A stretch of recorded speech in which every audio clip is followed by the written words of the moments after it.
Welcome, everybody. Come on in. This chapel, like all chapels, has room in front. We have a few stragglers coming in, so we'll wait for just a second. I will introduce myself. I'm Peter Curry. I'm president of the Board of Trustees. I'm delighted to open the 2016 State of the Academy meeting. We are being broadcast online, so hello to the online universe. Welcome to the reunion of the ones and the sixes. Louder?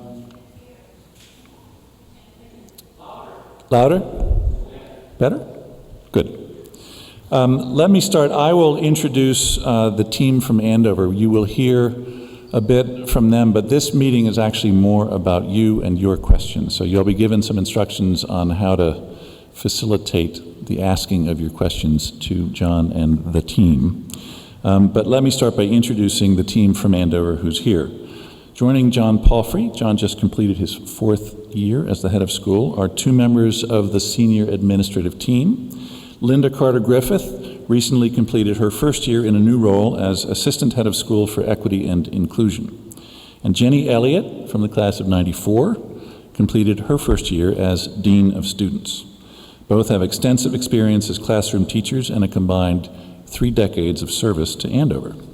I'm also delighted to welcome Casey Freed Jennings from the class of '76 as our moderator. Casey is co-founder of The Documentary Group, an independent production company, and senior producer of Girl Rising, a global campaign for girls' education and empowerment. Casey was previously a producer at ABC News. She covered international and national news for virtually every broadcast through her work on Nightline, World News Tonight, and 2020. So, if you all don't ask questions, Casey will. Let me turn the program over to Casey and the Andover team. Thank you all very much for being here.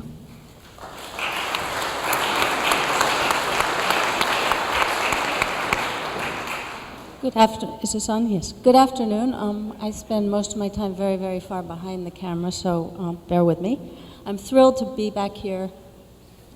Louder? Can you hear me? Is this on? On? Yeah, okay. I am absolutely thrilled to be back here on campus for my reunion, and I'm honored to be asked to do this here today. I absolutely loved my 3 years here, and yesterday as we walked around, my roommate from Andover, Betsy Senior, is here as well, and yesterday we were walking around and marveling at how stunningly lucky we were to have gone here and to experience this remarkable place. And this afternoon we wandered over to the Addison and the Peabody, which just underscored what a truly, truly extraordinary place Andover is. First, a couple of housekeeping items before we get on to your questions. Those following us on Twitter, please tweet at Phillips Academy. For those comments and questions, please use that hashtag AskJPalfrey. Or there'll also be cards available, I hope, at your seat, and Tracy Sweet will be circulating around to collect them. So just keep an eye out for her. She's right there. And also, please be sure to include your name in your class year if you'd like that to be recognized. Now, I have to say, from my vantage point, Andover's strategic plan is truly, truly exciting. The initiatives around equity and inclusion, creativity and innovation, empathy and balance. And it's exhilarating to watch how it's being implemented and to imagine where it will lead. And most especially given that today's students are staring into an incredibly, incredibly complicated and some might say tenuous world. So that's what we're about to explore, and how Andover is preparing the next generation of leaders to face the challenges and to help us build a better and safer future. And that is exciting, and it's very, very hopeful. I have a million questions, but I'm going to leave most of that to you guys, my fellow alumni. And but first, I'm going to start with one question to get us started. As Peter mentioned earlier, First, I'm sorry, I'm not going to ask you a question yet. I'm going to introduce John so we can then ask questions. As Peter mentioned earlier, that John recently completed his senior year. He's a teacher, he's deeply engaged in shaping the future of libraries and energized by the promise of technology in education. He explores everything from history to hacking and describes spending time with Andover students as pure heaven. So before we get to that question, please welcome John Palfrey.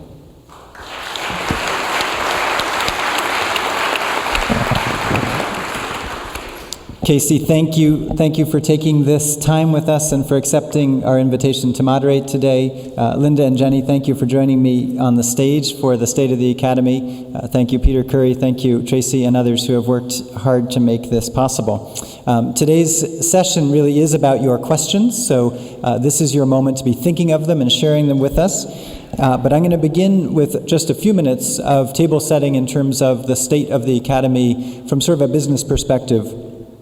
I'm pleased to report that the Academy continues to be, from my perspective, in incredibly good shape. And Casey, you said you were stunningly lucky to have come to Andover, though I did not have the pleasure of coming here as a young person and made a bad choice back then. I am stunningly lucky to be your head of school now, and I'm stunningly lucky to follow people who have done such a good job in stewarding the Academy to this place. I'm also incredibly lucky to work with a group of trustees, many of whom are here, to lead the school at this time. I think the first way to look at the school is to consider some of the metrics that we look at. So one of the things that we track, of course, is our effort to get young people to come to Andover, and those, I think, in some ways are the most important aspects of our work. This year we are completing our 9th year as the only school to be truly need blind of the major boarding schools. No school can claim a financial aid program like the one that Jim Ventry leads in our admissions office. We had about 3,000 applicants for our roughly 320 or so spots this year. We were fortunate to have an admit rate of about 13 or 14%, which among the big boarding schools makes it the most selective, and we had a yield rate of 81%, which is to say that 81% of those students to whom we offered places of admission decided to come, and I'm proud to say over the last 4 or 5 years we've been in the 80s every year, which for those of you in education know that that's a pretty extraordinary place to be, and it's a testament really to the desirability, I think, of coming to work with teachers like these that we have here. Of those students, and again, I think the focus on the students is the most important place to put our attention. About 50% of them are on financial aid, 48% this year to be exact. 15% of those receive a full scholarship, and the median scholarship to kids coming to Andover is $41,000. In terms of the tuition, it is high, but I would say that it is also with Exeter the lowest of the boarding schools. So the tuition for a full boarding student is this coming year going to be $52,100 and $40,500 for a day student. We make a real effort to keep those prices down, but of course that is a lot of money for anyone to pay for high school, which we realize. I'm often asked at reunions and at alumni events, which I love to go to around the world, what the admit rates are for our alumni body. So if the overall admit rate is 14%, this year applicants with alumni parents were admitted at a 54% admit rate. Applicants with other family connections, for instance, grandparents or an uncle, were admitted at a 33% admit rate. So that's just kind of a sense of how alumni families fare in the pool. I would say also it is crucial to focus on the engagement of our alumni. I would say this is in a very high and good place. We have an incredibly good reunion showing today that we're extremely proud about, and thank you all for being a part of it. We also have continued to grow the support of the young people who are graduating from Andover. I know Mr. Peresky and others have urged me to get our students to focus on philanthropy and giving back, which I do, asking them for money right from this podium for the senior class gift. Every year for the last several years, the senior class gift has been in the 90s. Last year we had a 99% senior class gift, and we had a dip this year to a 91% participation, but we remain in the 90s percentage participation for our young people. And for those who study philanthropy in schools, you know that in those young years, there's a hugely high correlation between high participation rates at a young age and high participation rates over the course of their life. So we have a wonderful program led by Jen Hout in the Office of Academy Engagement to keep young people involved in the life of the school and participating in the class gifts. We're very bullish about the future, and we're investing a lot in engaging our young alumni in those ways and also in substantive ways, of course. The other thing I will mention really for a couple minutes, and then we'll turn to your questions, which is the bulk of our time together, is the strategic plan that we have implemented. As many of you know, in 2014, so 2 falls ago, we passed a strategic plan with the unanimous support of the trustees and a very high support from the faculty as well, led by Bob Campbell, class of 66, and faculty member Catherine Carter. This strategic plan I'm very excited about, and Casey, thank you for your echo of enthusiasm for it. We'll talk about it in a moment. It starts with a very important affirmation, a series of reaffirmations of the founding values of the school. I can say one of the things that's most exciting about having this job and walking across the street every day from Phelps House over to GW is to be able to seek to live up to the founding values of this school, to be focused on non-SIBI, to be focused on youth from every quarter, to be focused on finis origine pendit, on knowledge with goodness. These are essential things that we reaffirmed in that strategic plan. We also affirmed, of course, the primacy of academic excellence at the core of what we do. We know that many people, when they think of Andover, it is about academic excellence. It is about the rigor that you experienced here and how that prepared you for the rest of your life. That's one of the reasons that you loved your Abbott and your Phillips Academy experiences, so we reaffirm that as well. But we also acknowledge that there are a series of things that we need to focus on more than we have in the past. The 3 big areas that we focused on are equity and inclusion. We'll talk more about that in a moment, and those are the efforts led by Linda Carter-Griffith. This relates, of course, to youth from every quarter as a founding value and how that gets translated today. Second is creativity and innovation. This is an extremely exciting part of our work. It has been for several years as we look at the ways in which teaching and learning are changing, the ways in which we're learning much more about pedagogy, how the brain works for teenagers, how we might bring that into the life of Andover. The signature effort there is called the Tang Institute. I'm glad to say that it was a class of 1956, Oscar Tang, who got us going with the major gift to support the Tang Institute, and many of you have supported those efforts.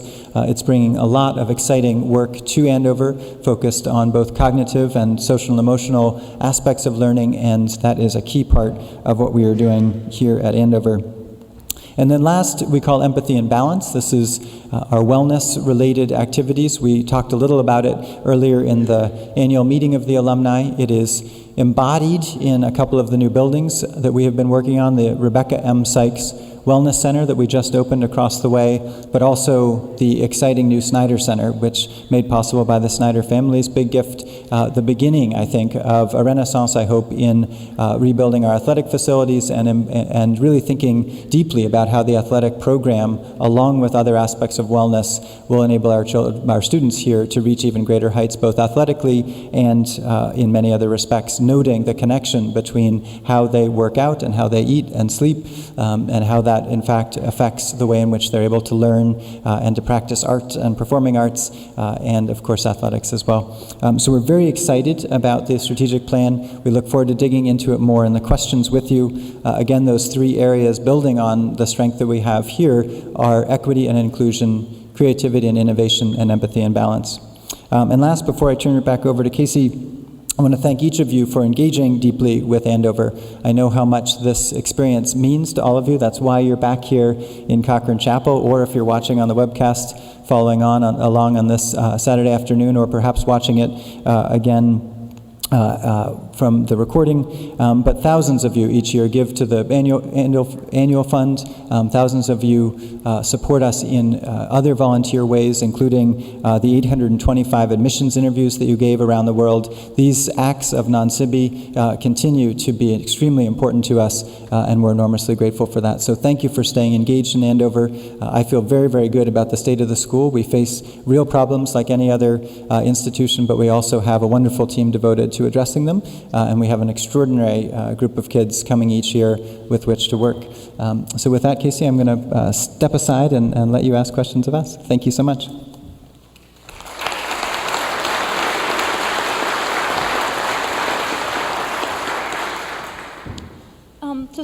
To start with, and now I do get to ask my question, I'd like to know more about Linda's position, which, as you all recall, is the Assistant Head for Equity and Inclusion. What does that actually mean, and what prompted you guys to establish it? Does it respond to a problem on campus, or does it speak to an opportunity, or does it do both? And second part of that is, how does it complement Jenny's role? So that was about 3 questions in one. Why don't, I will gladly start, and then, of course, Linda and Jenny should speak for themselves.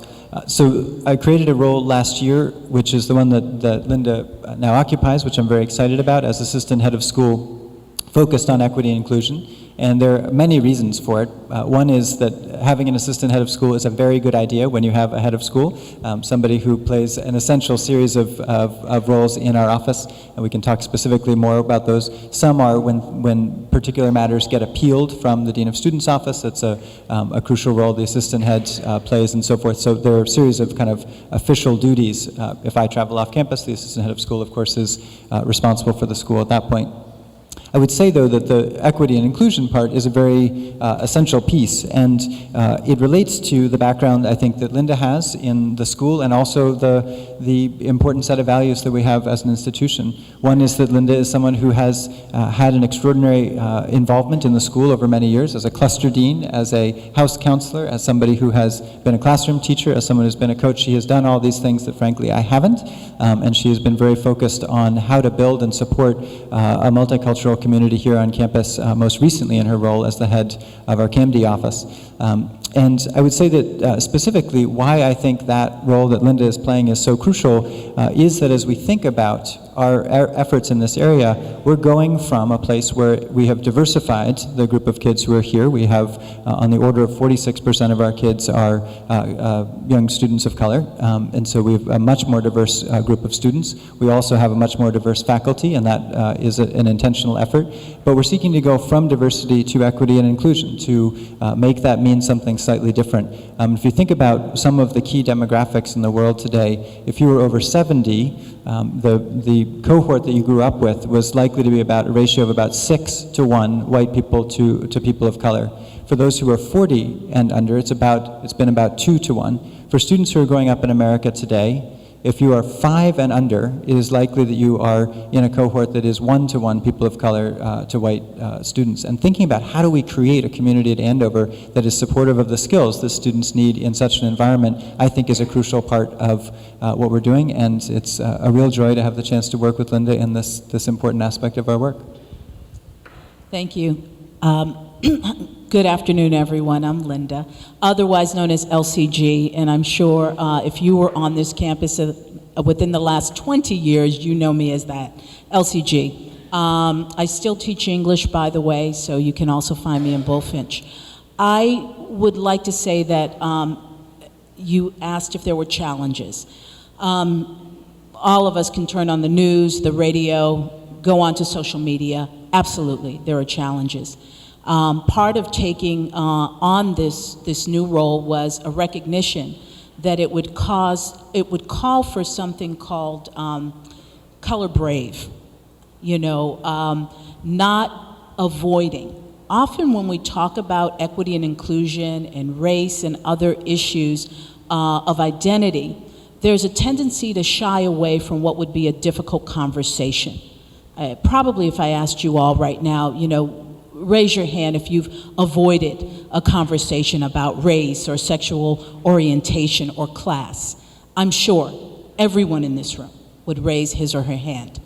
So in creating the role, John gave me this tremendous opportunity to think about how do we help a community that is intentionally diverse, a nation that is growing increasingly more diverse, even as we sit here, get ready for not just what's happening on a national level, but on a global level, as we're interconnected 24/7. If we're going to build relationships, work together, collaborate, work as teams, we know that the more with diversity on any given team, not just identity, our physical appearances, but also diversity of intellect and thinking, the way we see the world. For example, I'm an English teacher. I love stories, okay? Otherwise, I'd be in a different business. You want to talk data. John started right away with data. Well, I've had to become more comfortable with understanding data and using data in my daily work. My natural tendency is to go right to empathy, to stories, to the heart. And so I'm going to draw back to Andover and the mottos that are so important. Youth from every quarter, you've heard how we have expanded what the campus looks like today. Well, we also have goodness without knowledge and knowledge without goodness, right? Goodness without knowledge is feeble. Knowledge without goodness, dangerous. How do we bring the two together? And so when I think about diversity and the important work we need to do today, not only with our current students, but with our faculty and staff as well, is we need to find ways to bring the two together, right? We need the data, we need the information, we need the demographics, what's really happening. And then we need to connect to people through personal stories, through talking to one another, to getting to know one another. If we're afraid to say the wrong thing, then we're not going to take that step and say, hi, how are you? This gentleman in the front row from 46, thank you for stopping by Camden during the open house. He told me that when he was a student here, there were 3 black students on campus. That was it. You come onto campus any given day today, you may not know the background of individual students, what their story is, where they're from. And this was really, it meant a lot to me that you came by the office to talk about that and why this work has been so important to you. So when we look at the head, the heart, we bring them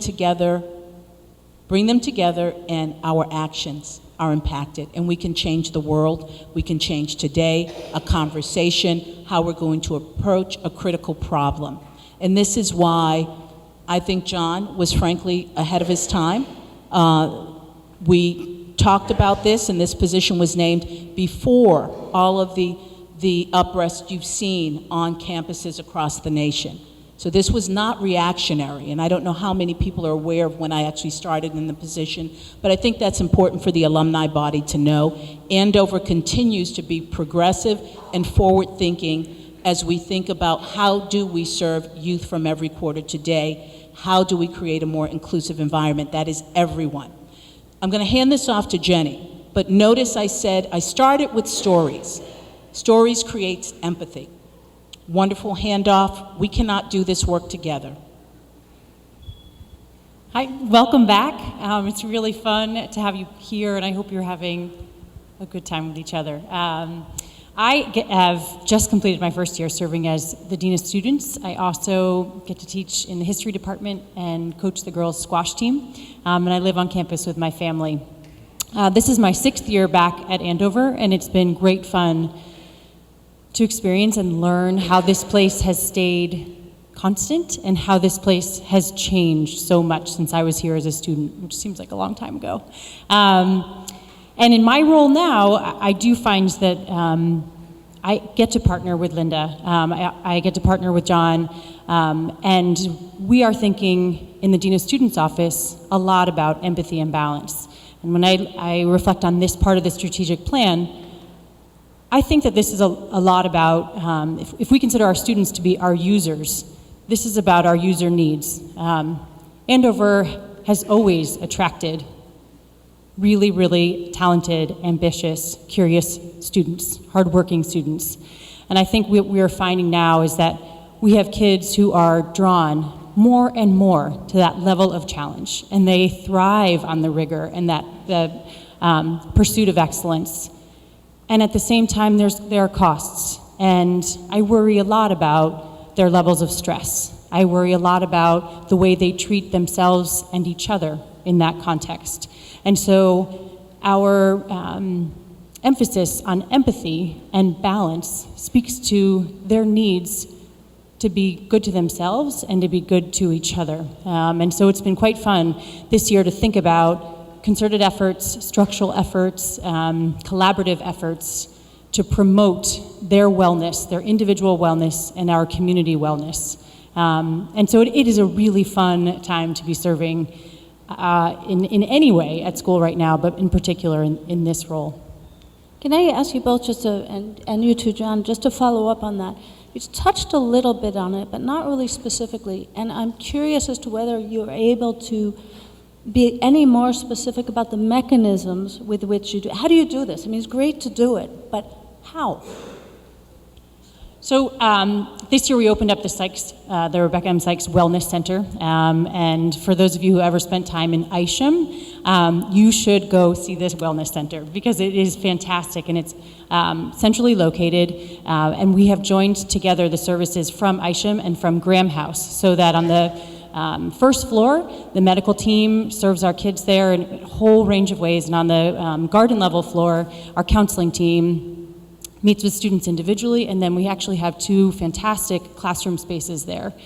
So we have seen an increase in student visits to the Wellness Center for all sorts of reasons. For medical help, for counseling help, actually for a number of different student organizations that have emerged that concentrate on wellness efforts on whether it's meditation, whether it's yoga, whether it's we have a student health team 101 that is working on trying to provide support to their peers, so sort of a peer group that way. So the Psych Center is one way, obviously. We are thinking about our comprehensive health and wellness program that is a course. For some of you, you might have taken a life skills class, some of you might have taken a PACE class. What we are rolling out is a 4-year curriculum that with a focus on individual and community well-being. And so that will be content-driven, and it will also be an opportunity to think about how we treat each other, how we raise our own personal awareness of our own identities so that we can also respect, empathize, understand the diversity and the range of identities that we have brought together here on campus. We also have, we partner with colleagues who are working in the Tang Institute to think about programs that are focused on our students' health and well-being, whether that has to do with adopting a growth mindset, whether that has to do with thinking about how and where we can bring meditation into our everyday lives, where there's overlap in the residential program, and thinking about how we can focus on these efforts in the dormitories and in advising groups too.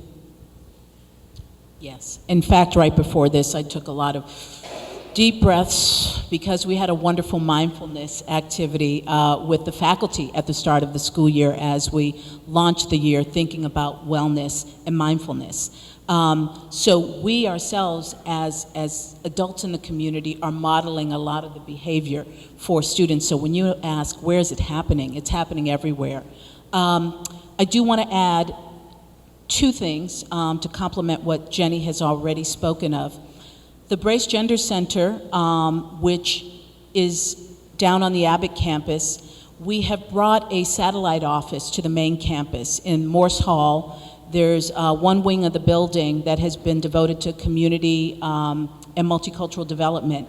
And we now have an office there for the Brace co-directors as well. So in the name of partnership and collaboration, we are even doing that work in terms of changing physical spaces. We have the Wellness Center, but also the CAMD facility has made some big changes this year to accommodate, again, a more diverse student body by bringing additional representatives into that office to support the students.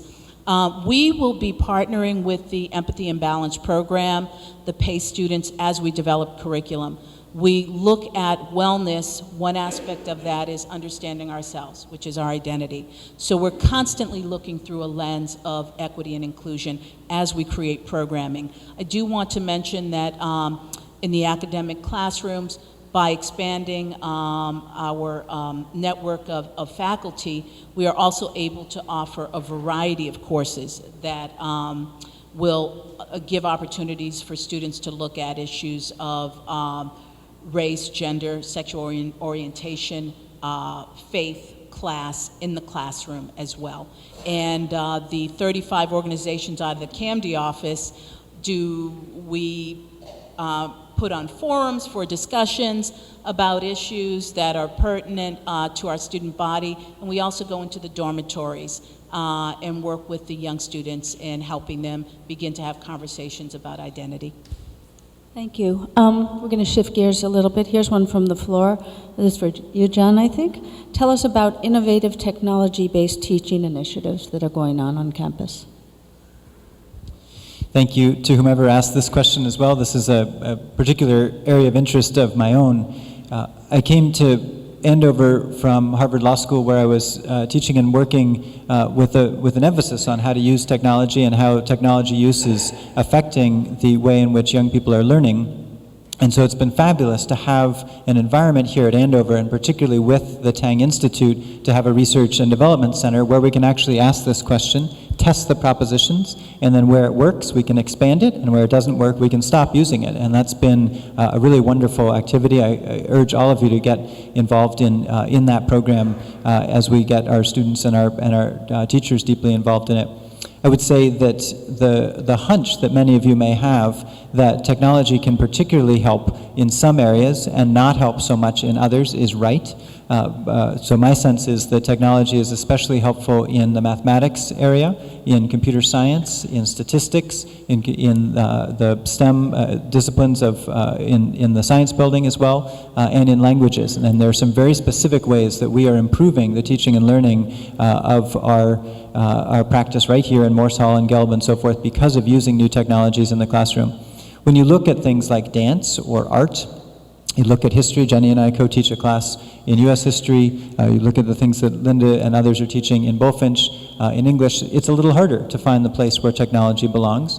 I will say that when Jenny and I teach together, as we do the core U.S. history class, I would say technology most of the time is not involved. We have a wonderful text. It might be Abigail Adams' letters to her husband that's in front of the kids, and we've got 12 or 14 kids around a table, and we are asking them hard questions of it, and they're discussing it with one another. And there's a whiteboard instead of a blackboard behind us, but the technology is really nowhere in that picture. That was a great way to teach a couple thousand years ago. It's a great way to teach right now, and it's a huge privilege to have the chance to do that. And I would say many people who are in Bullfinch might say the same thing about, you have a great text that you're teaching, it's a Toni Morrison passage or whatever it might be, Shakespeare we teach a lot of, whatever it might be, that great passage with a bunch of kids. Technology isn't a big part of that. Now, can you use technology to get the original works, the digital copies of it from elsewhere? Of course, there are really interesting things we can do with primary sources and so forth. But I think the key point is we're finding places where technology works and really enhances the teaching and learning, and then where things have been great and continue to be great, we're teaching without technology, which I think is exactly the right way to go. And I love the spirit within our faculty right now of asking those hard questions and answering them really honestly. I want to go to another question here because it's the flip side of technology as it was that was asked. Please talk about the pressures students face in a 24/7 connected world. How does this new normal affect their work at Andover? And what worries you most as school leaders? I think you guys can take that any way you want. I get the worry question. I think being a teenager has always been tricky, really exciting and a little scary. But I think it's harder now than it was when we were teenagers. They are always on. They rarely have breaks. Many of our kids sleep with their phones next to their heads. Many of our kids work with multiple screens up and their phones nearby. They have a whole different set of social pressures because of that. And I think our obligation to them is to help them navigate that space and to help them figure out how to pursue their interests and really focus and concentrate on what they're doing, how to connect and interact with each other in real time, how to think before they text, how to process all of this information that's coming at them quite quickly. That can drain them, that can create all sorts of stress for them, and create anxiety and different sorts of pressures than we experienced. And so I think that is a challenge. I think that's an obligation that we have to our kids to teach them a different set of skills. We will spend time in class talking about, well, let's think about why your history reading took so long last night. What else were you doing when you were trying to read the text? Why was it harder to write your paper? How else were you distracted? Thinking about really practical study skills like that. But we're also thinking about, in terms of taking care of our community, ways that our kids are interacting virtually that are out of sight from the adults, out of earshot from the adults, and really trying to think about how do we keep them safe. What keeps me up at night is our kids' safety and the way that they manage their stress, whether that's self-harm, whether that has to do with drug and alcohol use, whether that has to do with ways that they might lash out at each other, all those things that you hear about and read about and about teenagers. Those are things for sure that keep me up at night. I feel much better serving in this role, knowing that we have trained leaders in the dormitories, student leaders that we look to who have strong partnerships with house counselors. I feel much better serving in this role, knowing that we have a sanctuary policy where kids can seek support and help from adults without any sort of discipline consequence, and our kids use those resources. They use those opportunities. I feel better that we have a 24/7 health facility. I feel better that we have trained counselors here. You know, there's lots of things about the fantastic resources we have here that make it easier to take care of our kids. But I have a lot more gray hair for my first year in this role, so I still worry for sure. I don't see any of those gray hairs yet, Jenny, but I'd love to answer that just in brief as well, Casey, if I might, and I agree with absolutely everything Jenny said. There are two other things I'd add about social media that are on the concerning side. So I, as you know, I'm enthusiastic about how it can help in a variety of ways in the classroom and elsewhere, and also to help us fulfill our non-SIBI pledge, really, with particularly our Khan Academy and other partnerships. But where I think the two areas of concern, one is I think we need to encourage kids to stop using their social media at times and really focus on other things. So every once in a while, some of us, including me, invite kids to come to our backyard, in my case, Phelps House, for device-free time and say, come and have some apple cider and throw a football, but you may not bring your device. Have some period of time where you actually leave it elsewhere. We have a variety of ways in which we've tried to set up, bowls in certain places where you put your device in when you come into a space. So actually, I think limiting how much they use and helping them to get some joy from that is actually part of our job. The other thing that I would note is, I'm not sure if you would agree, but I believe that we're not in a great place right now as a society of being able to talk across difference, particularly political difference. And I think one of the reasons for that actually is social media. I think when kids are on social media, they often are talking past one another and using rhetoric that they wouldn't actually use face to face. And so I actually worry some about that. And I think part of what we've tried to do here as leaders of the school is to say, how can we actually bring some balance to the conversation? How can we help students find middle ground in discussions? We need to do a better job of bringing a balanced diet of speakers and others and spaces for people to come talk. We've done some forums about social media and politics and how do we talk across difference. Something I think we're not great at in society, and we're not as great at Andover as I'd like to be. So that's another area where I think we'll be focused and working. Hold on to that because this next question will be for you. Given the volatility of the financial markets, and I would add now and forever, do you worry that need-blind admission may not be sustainable? How do you plan for this uncertainty?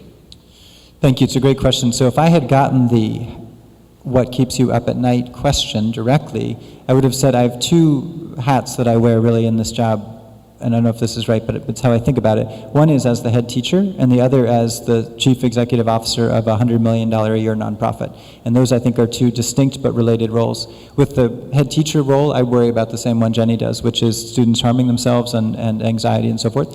With the CEO hat on, and I share this certainly with the board as a fiduciary matter, it is to say that we've made a series of commitments that are actually hard each year to meet. Need Blind certainly is at the top of that list. I think you know that we have an endowment that is about $1 billion. We try to draw not more than 4.5% or 5% of that each year, which is to say $45 or $50 million. And if you think about the Need Blind commitment, it means that every year it can go up and down, how much we need in order to meet the scholarship expectations of the students we have admitted. And so that's a little bit of a roll of the dice every year. And the effect, of course, is that it could be that in some year we would need to draw much more from the endowment. That could come in a year in which the markets are down, and our $1 billion endowment is $800 million, and all of a sudden that $50 million we're counting on is 40, and you get the point. It actually is a negative spiral.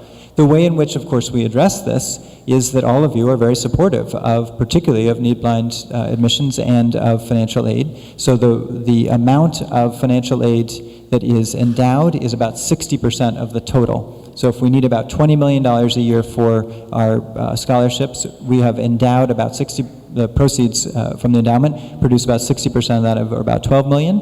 And when you all give about $10 million a year to the annual fund and the parent fund, most of that is going to Mr. Ventry and to the scholarships. That's how we do it. Does it keep me up at night? Absolutely. We have an amazing, amazing team in New York who manage the endowment. I think they've done a wonderful job. Amy Falls, who is the treasurer and of the board and chairs the investment committee, and all of you who have served on the investment committee, I think have gotten great returns. But yes, it is a risk. We are out there. We're very proud of what we're doing, and we're very glad about its effect, but it is absolutely a risk for the academy, and I would be telling you an untruth if I said it weren't. Has the commitment ever faltered? The commitment has not faltered for 1 second, at least during the 4 years I've been here. I don't see, looking at my board colleagues, anybody nodding their head to that, and a lot of shaking of the head. I think Bob Campbell, class of 66, who co-chaired the Financial Aid Task Force, was one of the drivers. I know that Oscar Tang, class of 56, somewhere here, was the board chair who made the commitment. I know that Peter Curry and I, in these current roles, certainly support it fully, but we need your help, is the truth. This comes from Ted Latham, class of 1991.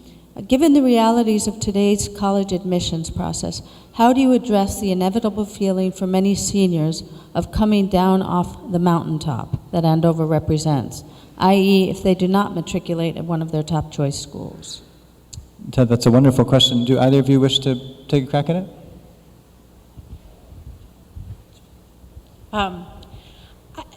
I think that our obligation to our kids is to focus on their experience here and have them recognize the value of their time here, the skills that they develop here, and not think about Andover as the means to the end, which is sort of this, prize admission to one of the top elite schools. And at the same time, the reality is many of our kids are quite driven, and that's been their goal from the time they were tiny.